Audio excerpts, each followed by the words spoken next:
दोस्तों विक्स और फिटकरी का इस्तेमाल अलग अलग तो आपने बहुत जगह पर किया होगा, पर आज मैं जो आपको होम रेमेडी बताने वाला हूँ, ये इन दो चीज़ों को अगर हम आपस में मिला देंगे तो ये इतना ज़बरदस्त एक फॉर्मूला या एक नुस्खा बन जाएगा। अगर आप मेरे कहने पर इसकी मालिश करेंगे तो आप जिस समस्या से राहत पाने के लिए लाखों रुपए खर्च करते हैं, वो इन दो चीज़ों से मात्र जो 15-20 रुपए आपका खर्चा आएगा, उससे आपके लाखों रुपए से जो फर्क नहीं पड़ा, इस होम रेमेडी से आपको फर्क पड़ेगा। और वो भी चंद दिनों में, मात्र हफ्ते या 10 दिन के अंदर ही आप अपनी उस समस्या से, जिससे आप इतने सालों से जूझते आ रहे हैं और उसके लिए आपने क्या क्या नहीं किया, उससे आपको राहत मिल जाएगी। और ये 100% आप जब वीडियो देखेंगे तो आप इस बात को खुद ही मान लेंगे। तो चलिए ये मैं बताता हूँ कि इस रेमेडी को हमने कैसे बनाना है, कहाँ पे इसका इस्तेमाल करना है और किस समस्या से इसके इस्तेमाल से हमें छुटकारा मिलेगा। दोस्तों पहले कोई सी भी आप फिटकरी ले लें, इसको हमने हमाम दस्ते में डालकर इसको कूटना है और इसका बहुत फाइन पाउडर बनाना है। दोस्तों फिटकरी का इस्तेमाल तो हम सदियों से करते आ रहे हैं और आप इसका इस्तेमाल जानते ही होंगे, हमारे बाप दादा भी इसका इस्तेमाल करते थे। इस पर भी मैंने एक स्पेशल वीडियो बना रखी है, उसका भी आपको लिंक मैं डिस्क्रिप्शन बॉक्स में दे दूंगा। उसमें इसके तमाम फ़ायदे और जानकारी बताई गई है कि इससे हमें क्या क्या फ़ायदे मिल सकते हैं। तो इसका महीन पाउडर हमने बिल्कुल बना लिया है, ये देखिए। अब ये आगे क्या करना है वो भी देख लेते हैं। चलिए अब इस पिसी हुई फिटकरी का 1 चम्मच हम किसी बाउल में डाल लेते हैं। ये बिल्कुल बारीक पिसी हुई है। ये एक टाइम के इस्तेमाल के लिए दोस्तों मैं बना रहा हूँ, आप इसको ज़्यादा बनाकर भी स्टोर कर सकते हैं। दोस्तों अब हम इसमें डालेंगे 1/4 चम्मच जो है वो विक्स का। दोस्तों विक्स के अंदर बहुत अधिक मात्रा में मेंथोल, नीलगिरी का तेल और कपूर पाया जाता है। और भी बहुत सारे इंग्रेडिएंट इसके अंदर होते हैं, पर मेन इंग्रेडिएंट इसके यही होते हैं। तो ये डाल लिया हमने इसका 1/4 चम्मच लगभग विक्स का। ये हमने विक्स इसमें डाल दिया। अब इसमें हमारा थर्ड इंग्रेडिएंट होगा वो दोस्तों मीठा सोडा। मीठा सोडा भी हम लगभग 1 चम्मच डालेंगे। जितनी हमारी फिटकरी है उतना ही लगभग मीठा सोडा, जो सोडा आप हम लोग घर पर इस्तेमाल करते हैं अपनी किचन में, वही मीठा सोडा। ये मीठा सोडा डालने के बाद अब हम फिटकरी, मीठा सोडा और विक्स को बहुत अच्छी तरह से मिक्स कर देंगे, ताकि ये आप तीनों इंग्रेडिएंट आपस में अच्छी तरह से मिक्स हो जाए। ये इस तरह से ये हमारे तीनों इंग्रेडिएंट अच्छी तरह से मिक्स हो गए। अब बताता हूँ कि इसके आगे हमें क्या करना है। अब दोस्तों हमने इसके अंदर डालना है एलोवेरा जेल। अगर आप इसको 1 या 2 टाइम के लिए बनाना चाहते हैं तो आप अपने घर से फ्रेश एलोवेरा जेल का इस्तेमाल भी कर सकते हैं, पर अगर आपने इसको ज़्यादा टाइम के लिए इस्तेमाल करना है तो आप इसमें बाज़ार से मिलने वाली कोई भी एलोवेरा जेल डाल दें, जिससे ये ख़राब नहीं होगा। घर पर जो फ्रेश एलोवेरा जेल लेंगे तो वो आप 2 दिन के लिए ही इसे बना सकते हैं।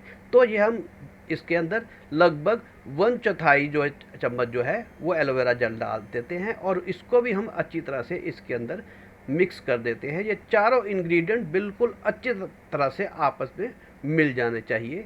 ये देखिए इस तरह से। चलिए दोस्तों अब हम इसके अंदर डालेंगे ज़रूरत के अनुसार नारियल का तेल, क्योंकि हमने इसको एक पेस्ट नुमा बनाना है इसकी मालिश करने के लिए। तो इसके अंदर हम नारियल का तेल डाल देते हैं। चलिए इसको नारियल को तेल को डालकर भी हम इसको अच्छी तरह से मिक्स कर देते हैं। आप इसको नारियल का तेल इतना डाल लीजिएगा कि ये एक फाइन एक तरह से क्रीम बन जाए। कहीं पर भी जहाँ पर भी हमने इसकी मालिश करनी है वहाँ बड़ी आसानी से इसकी मालिश हो जाए। ये देखिए मैंने थोड़ा सा और डाल दिया है और ये इसको थोड़ा सा मिलाकर अब ये हमारी परफेक्ट कंसिस्टेंसी है। कहीं पर भी हमने मालिश करनी होगी तो ये एक तरह से ट्यूब नुमा या किसी ऑइंट नुमा बन गया है। चलिए अब मैं बताता हूँ कि इसकी हम मालिश कहाँ पे करेंगे और कौन सी हमारी बहुत बड़ी समस्या से हमें राहत दिलाएगा। दोस्तों इसकी मालिश वह लोग कर सकते हैं जिन्होंने बहुत सी कोशिश करने के बाद या बहुत सी दवाइयाँ खाने के बाद भी अपनी बेली फैट को जो है वो कम नहीं कर पाए। तो इसकी मालिश आप अपनी बेली फैट पे कर सकते हैं, फिर चाहे मेल हो चाहे फीमेल हो। ये इतनी चमत्कारिक नुस्खा बन गया है दोस्तों कि ये आपके कुछ ही दिनों में जो आपकी बेली पर, आपकी टमी पर जो फैट जमी हुई है उसको पिघलाकर बाहर कर देगा। दोस्तों इसके अंदर जैसे हमने विक्स डाली है तो आप जानते ही होंगे कि बरसों से विक्स हम तब लगाते हैं जब हमारा नाक बंद हो जाता है या हमारी छाती में बलगम जम जाती है। तो विक्स को लगाने से इसकी हीट के कारण वहाँ की बलगम जो है वो मेल्ट होकर बाहर निकल आती है। इसी तरह से ये हमारी बैली के अंदर की जो फैट है लगातार उसके ऊपर ये असर दिखाकर उसको पिघलाकर हमारे शरीर से बाहर भी कर सकती है। और दूसरा, इसके अंदर जो हमने नारियल का तेल डाला है उससे आपकी स्किन जो है बहुत ही सॉफ्ट और बहुत ही साफ हो जाएगी, क्योंकि नारियल का तेल आपकी स्किन में ग्लोइंग लाने का काम करता है। और मीठा सोडा जो है वो आपके रोम छिद्रों में अगर मैल फंसी हुई है